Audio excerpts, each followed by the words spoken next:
আসসালামু আলাইকুম, welcome my another video. আশা করছি ভালো আছেন। আমি আপনাদের দোয়ায় ভালো আছি। দুবাইতে ফ্ল্যাট ব্যবসা বা যেটি রেন্ট নিয়ে আপনি আবার রেন্ট দিবেন, যেটা আপনি হয়তো একটা ফ্ল্যাট নিয়েছেন, সেটাকে একটা সিস্টেম করে সিট টিট দিয়ে তারপর আপনি হচ্ছে এটাকে ভাড়া দিবেন। এই বিজনেসটা কেমন হবে এটা আপনারা অনেকে জানতে চাচ্ছিলেন। আমি এইটা নিয়ে একটি ভিডিও দিয়েছিলাম অনেক আগে। তো পুনরায় এটি নিয়ে একটি আপডেট দিতে চাচ্ছি। যারা বারবার আমাকে কমেন্ট করতেছেন, জানতে চাচ্ছেন, তো আমি কমেন্টের রিপ্লাই হয়তো দিতে পারতেছি না। তো আজকে আমরা সেটি নিয়ে কথা বলবো। যারা আমার ভিডিওতে জয়েন করছেন অবশ্যই সাপোর্ট করে যাবেন এবং সাবস্ক্রাইব করে দিবেন। আপনার পাশে থাকা বেল আইকনটি বাজিয়ে দিবেন, যাতে এরকম নিত্য নতুন কোনো ভিডিও আপলোড দিলে আপনি প্রথম দেখতে পারেন। চলুন এখন আমরা মূল আলোচনায় যাই। আচ্ছা, আপনাদের প্রশ্ন হচ্ছে যে ফ্ল্যাট ব্যবসা কেমন হবে দুবাইতে। আচ্ছা, ফ্ল্যাট ব্যবসার ক্ষেত্রে আপনাকে কিন্তু এখানে লাইসেন্স করতে হবে। লাইসেন্স প্রথম শর্ত হচ্ছে, আপনি ফ্ল্যাট ব্যবসা করতে গেলে আপনাকে লাইসেন্স করতেই হবে। আপনি যদি লাইসেন্স না করেন তাহলে কিন্তু আপনি ফ্ল্যাট ব্যবসা করতে পারবেন, ঠিক আছে, কিন্তু আপনি ধরা পড়লে এখানে আপনার জরিমানা হওয়ার সম্ভাবনা আছে। আর যখন আপনি লাইসেন্স করবেন তখন সেটি আপনি প্রপারলি করতে পারবেন। তো লাইসেন্স করতে গেলে বা লাইসেন্স করলে সেটি একটি বড় বিজনেসের ক্ষেত্রে, তবে বড় বিজনেস ছাড়া আপনি ছোটোভাবে করতে পারেন, সমস্যা নেই, লাইসেন্স ছাড়াও করতে পারবেন। লাইসেন্স ছাড়া করতে পারেন, সেটি ছোট ছোট ফ্ল্যাট রেখে আপনি এটিকে রেন্টে দিতে পারেন। তবে আপনি প্রপারলি যদি করতে চান তাহলে কিন্তু আপনাকে লাইসেন্স করতে হবে। এখন কথা হচ্ছে যে ব্যবসাটা কেমন, এখানে এই ব্যবসার ডিমান্ডটা কেমন। দেখেন, দুবাইতে ফ্ল্যাট ব্যবসা করে বা দুবাইতে ফ্ল্যাট ব্যবসার সাথে জড়িত এরকম লোকের সাথে আমার পরিচয় আছে, যারা খুব অল্প সময়ে কোটিপতি হয়ে গেছে। সেটা আপনি হয়তো বিশ্বাস করবেন কিনা জানি না। আমি দেখছি যে খুব অল্প সময়ে কোটিপতি হয়ে গেছে। সেই অল্প সময়ে কোটিপতি হয়ে যাওয়ার ভিতরে একটা ছেলে আছে, সেটা আমাদের এলাকার। আর তার মধ্যে আরো কিছু লোক আছে আমি যাদের সাথে মোটামুটি পরিচয় আছে। তারা কেউ ফেনীর আছে, কুমিল্লার আছে, আরো বিভিন্ন ডিস্ট্রিক্টের আছে। মোটামুটি আমাদের বাংলাদেশি ভাই যারা আছে তারা। তবে এই ফ্ল্যাটের ব্যবসাটা আপনাকে করতে জানতে হবে। যদি আপনি ভালোভাবে করতে চান তাহলে আমি বলছি যে আপনাকে লাইসেন্সটা এই জন্য দরকার যে আপনি যখন একটা রুম নেবেন এগ্রিমেন্ট করে 1 বছরের জন্য, তখন সেটা যদি আপনি 2,000 টাকা হয় রুম, বা 2,000 দেরহাম হয় মান্থলি, সেটা আপনি কিন্তু 1500 দেরহামে নিতে পারবেন যদি 1 বছরের এগ্রিমেন্টে নেন।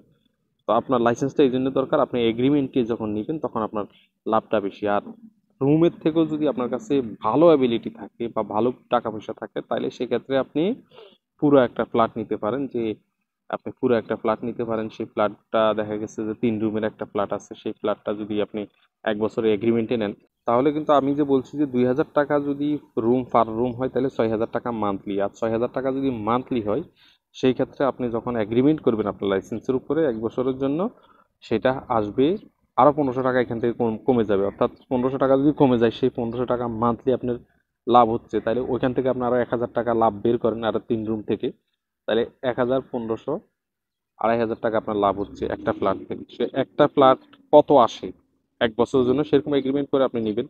সেটা 30,000 দেরাম আসুক, 20,000 আসুক, যাই আসুক না কেন, আপনি এগ্রিমেন্ট করে নেবেন।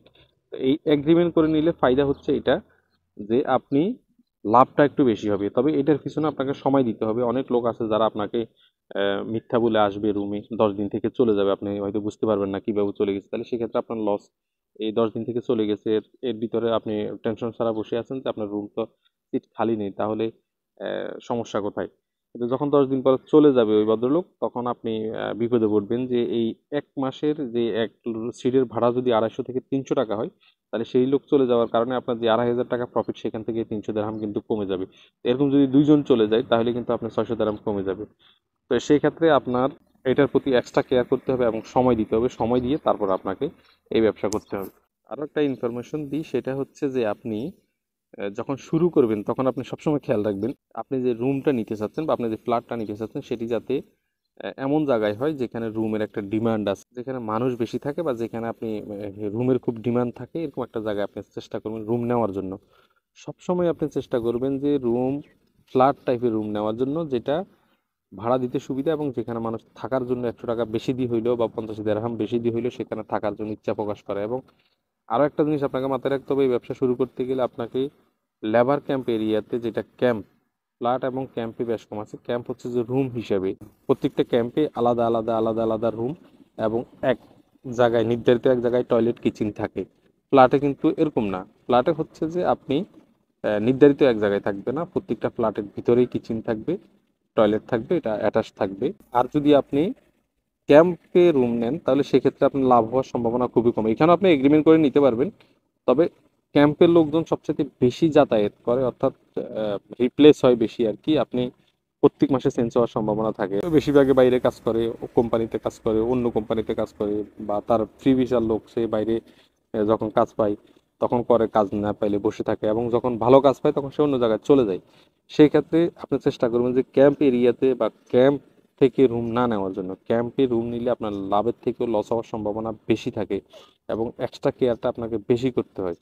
ফ্ল্যাটে নিলে সুবিধা হচ্ছে যে এটা, আপনি যখন ফ্ল্যাট এরিয়াতে থাকবেন তখন ওইখানে ম্যাক্সিমাম লোকজন কিন্তু চাকরিজীবী থাকে, যারা ভালো ভালো চাকরি করে, ভালো ভালো কোম্পানিতে থাকে, এবং স্থায়ী, যে এই কোম্পানিতে এই লোকটা আছে, 2 বছরের জন্য এগ্রিমেন্ট আছে, এখানে আছে, আমার এখানে সে ভাড়া দিয়ে থাকবে। কিন্তু যখন আপনি ক্যাম্পে নেবেন, আপনি জানেন না এই লোকটা কোত্থেকে আসছে, কি যে কিভাবে আসছে, কার লোক, সে আসছে হয়তো কারো মাধ্যম ধরে এসে আপনাদেরকে রুম নিচ্ছে, কিন্তু কয়দিন পরে চলে গেছে, আপনাকে হয়তো ভাড়া দিয়ে গেছে, কিন্তু প্রত্যেক মাসে আপনার একটা ফেরা থাকবে, প্রত্যেক মাসে একটা ফেরেশন থাকবে যে আপনি রুমের নতুন লোক ঢুকান। তবে আপনি পরিচালনা করতে পারলে এটাও করতে পারেন, তবে এগ্রিমেন্ট করবেন, এগ্রিমেন্ট।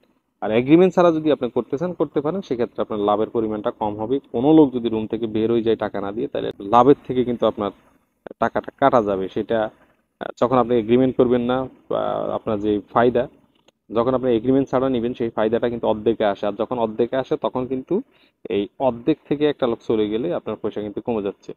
তো সেক্ষেত্রে লাভটা খুব কমই হচ্ছে, আমি দেখছি অনেকেই করতেছে যেটা ক্যাম্পে, কিন্তু এখানে লাভই কম হচ্ছে, লাভ কমই হচ্ছে, মানে পেরেশানটা বেশি হচ্ছে। কিন্তু লাভ ভালো হইতে গেলে আপনাকে ফ্ল্যাটের দিকে যুক্ত হবে, ফ্ল্যাট নিতে হবে, এবং সেখানে আপনি এগ্রিমেন্ট করতে হবে। তো এই ফ্ল্যাটের ব্যবসা করে যারা কোটিপতি হয়ে গেছে, এদের সাথে আমি পরিচয় আছে আমার, আমি বলছি ভিডিওর মাধ্যমে। এই ব্যবসাটা অত্যন্ত লাভজনক একটি ব্যবসা, খুব ভালো একটি ব্যবসা বাংলাদেশিদের জন্য, এবং অন্যান্য আদার্স কান্ট্রির লোকেরাও এই ধরনের ব্যবসা করে। তবে আমাদের বাংলাদেশিরা একটু চেষ্টা করে আর কি বেশি করার জন্য। আশা করি বুঝতে পেরেছেন। ভালো থাকবেন, সুস্থ থাকবেন। নেক্সট অন্য কোনো ভিডিওতে দেখা হবে। সালামু আলাইকুম রহমতুল্লাহি ওয়া বারাকাতুহু।